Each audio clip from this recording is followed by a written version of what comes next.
Xander, kind of a up and down day out there for you, but how would you characterize it?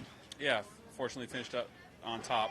A few hiccups there in the middle of the round. Just two bad, one really bad tee shot, one unfortunate sort of short par miss, and was happy to bounce back quickly and pick up a couple other birdies coming in.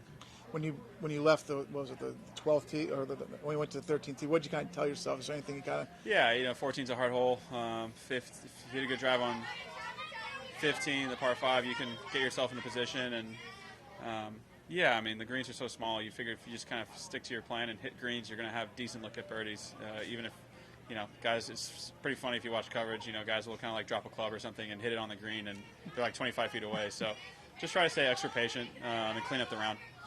How frustrated were you walking off 4, and how happy were you walking off 5? Yeah, I hit a really bad putt on 4. I don't know if my ball was sitting in a hole or something, but it was pretty weird. Felt uncharacteristic to kind of start a 5-footer that far offline, and it happens. And then, yeah, 5 was, you're just trying to put it in position because the green is, like a little postage stamp, and I got pretty aggressive, and it paid off, and luckily made the putt. You used to chat about Webb Simpson and strokes gain attitude. Do you think that's paying dividends like a year or two later? Like you're walking off having made bogey and you make eagle in the next hole. Are you always reminding yourself an eagle's around the corner? I mean, not eagle, but you always remind yourself that you can pick up shots. If you're aggressive and smarter on the property, you will pick up shots, and it's one of those places. I've been on the other side of the fence on this course where you get aggressive and you get frustrated and you start missing all these putts, and all of a sudden you're like 3 over on the day and you don't feel like you're playing that bad. So yeah, I think strokes gain attitude is something you have to work on for quite some time. It just doesn't kick in, 1 week and not the other. How much you look? Oh, sorry. Do you feel like your game travels to a lot of different types of golf courses and that your game kind of plays well? Every tour pro's dream and every tour pro's plan. You want to.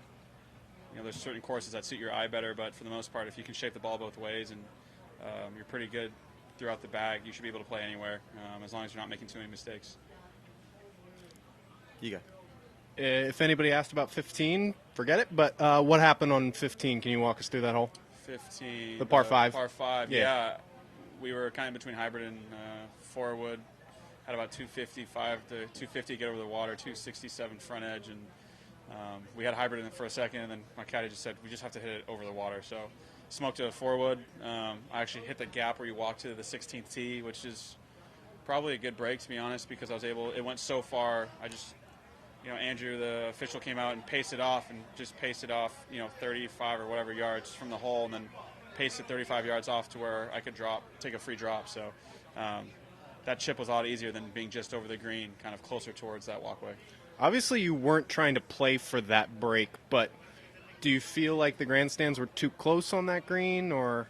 I think you'd see less guys go for it if the grandstands weren't there, because number one is to hit it really high and really far and get over the water. And once you do that, the landing area between the water and the middle of the green is only 20 yards, 20 yards. So realistically, we're not that good. We can't, like hit a low or a high field cut, with a 3-wood and land it perfectly 275. That's not, we're just trying to get over the water first things first. So I think the bleachers are in a good spot. What's the biggest thing you're focusing on this weekend to hopefully continue to have success? Yeah, just recovery. Just recovering. I think it's pretty simple. Most of the guys who played last week are just working on getting enough sleep, doing the right stuff in the gym, and kind of, if you're playing well, just keep doing the same thing. Thanks, guys. Thanks, Adam.